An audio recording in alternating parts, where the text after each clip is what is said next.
Hey, True Believers. Chris Matt coming at you with Wolverine number 43.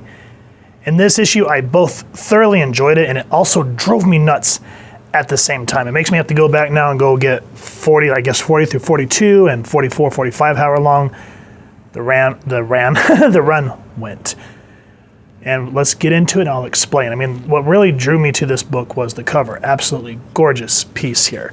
The print date on it was August 1991, and this is called Under the Skin.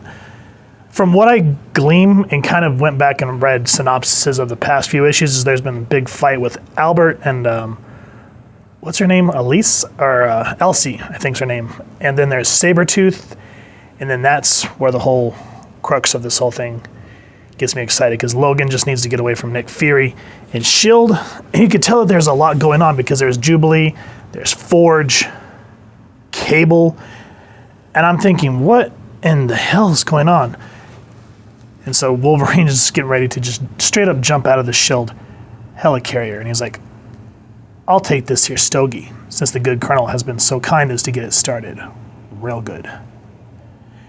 You still won't tell me how come Sabretooth thinks he's my dad, huh? You're thinking, what? Because there was a time where they wanted to explain that Creed was his father, and that's how he was always able to find him on his birthday, and there's always brutal fights between them, because he's always like, I could find you and I could beat you. I'm glad they got retconned, because they make greater enemies that work together in Department K or Department H or whatever it was, and both been part of the Weapon X program, and you're thinking, damn, I want to know more about what's going on here. But instead, Logan bells, and I guess he needs time to think. And as you can see, the artwork is absolutely astounding, and let's talk about who made it. The script is Larry Hama, the breakdowns are Mark Silvestri, finishes was Dan Green, letter was Pat Brousseau, coloring was Steve Buccoletto, editor was Bob Harris, and Tom DeFalco was editor-in-chief. So we have an all-star cast on this book. And even though I think this was just like a cool-down issue before they revved back up, because Wolverine says he needs to get some fresh air, so he wants to kind of run and be wild. And while all this is happening, we get Wolverine talk about why Nick Fury won't explain to him why Creed thinks he's his father. We get a moment with Mask and the Morlocks, and with Albert and Elsie. And I guess last issue she got her body slashed off, so Albert needs to fix her. And that's kind of the extent of what we get with them. And I like how Elsie here is just like, both you disgusting little queep, and you better get quacking. Albert promised to build me a new body. And you're thinking, damn, I want to know more about Wolverine. I want to see what happens with Albert and Elsie, because they're an odd team, but I enjoy it. But what this breaks down to is Wolverine senses bleeding and death at the Central Park Zoo. And what's kind of cool is everything's shrouded in this noirish, dark blue to signify night. And he comes across a Wolverine cage. And what happens is you find out there's this serial killer who's been working at this zoo and using the animals to hurt the animals, because as Wolverine kind of states, he says, was birds not enough for you or something like that? And so this guy's basically snuck in and usurped a cleaning man's crew in order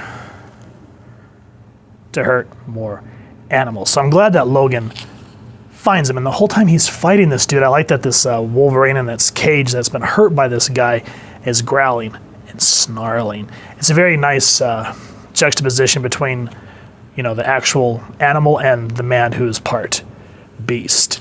And Logan gives him a little run for his money with his adamantium claws and the gun. I don't want to spoil that, because again, this was kind of a quick issue, but I liked the little quick fight and all the little poignant moments that Logan actually states in the book. He goes, "You really messed up, Linus. Here you are, graduating to stick in real live humans. And the second you stick, and the second you stick turns out to have a mutant healing factor and adamantium-laced bones. They should have stamped loser on your forehead when you were born. And you're thinking, damn. And after all this, we get a moment with Lady Deathstrike. We get Creed coming out of the water from last issue because I guess there was this big-ass fight between him and Logan. And I'm thinking, damn, I want to see all this going on with Deathstrike, Creed, Albert and Elsie. But instead we just get like a fight at the zoo. So that part kind of killed it for me. But that's okay. The artwork was amazing. I wasn't bored at all. It took me a couple of reads to go, wait a minute. Creed's thinking that he's Logan's dad. Now all of a sudden we have Deathstrike, and then there was this serial killer who was like a one-off character. It's an interesting read in that regard. I guess Hama said, you know what, we need a cool down break before we start getting all these new plot points coming, because they had to introduce why Lady Deathstrike's coming to New York to hunt down Logan, while Creed is still having this revenge trip. So quick review.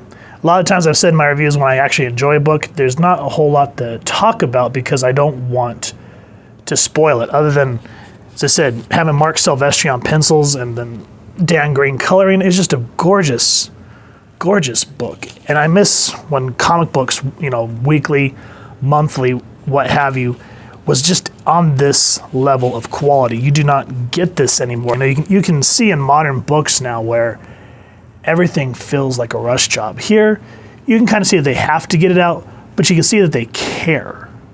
And then, of course, Larry Hama, enjoying writing Wolverine for as long as he did, can see that he does have some insight into the character, and he tried different things. And that's why I said when I reviewed Dark Claw, is he wasn't afraid to just go batshit crazy with an idea. And here we are, him kind of expounding on what Claremont wanted to do, having Sabretooth as Logan's father.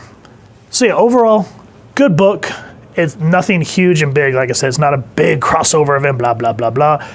But if you want a relatively simplistic story with some cool build-up to make you want to buy the next issue, then definitely go and support your local comic shop and grab a copy. If you've enjoyed this review, we really would appreciate if you take a moment to hit like, share, and subscribe. Helps the club channel more than you could possibly know. And if you won't mind hitting that fancy little adamantium bell next to subscribe, that way as we continue to upload content, you guys get notified. Come to the channel, and we love talking with you and hearing your feedback down in the comments below, or our social media pages, which I'll make sure to leave the links down in the description. So with all that said, thank you so much for stopping by.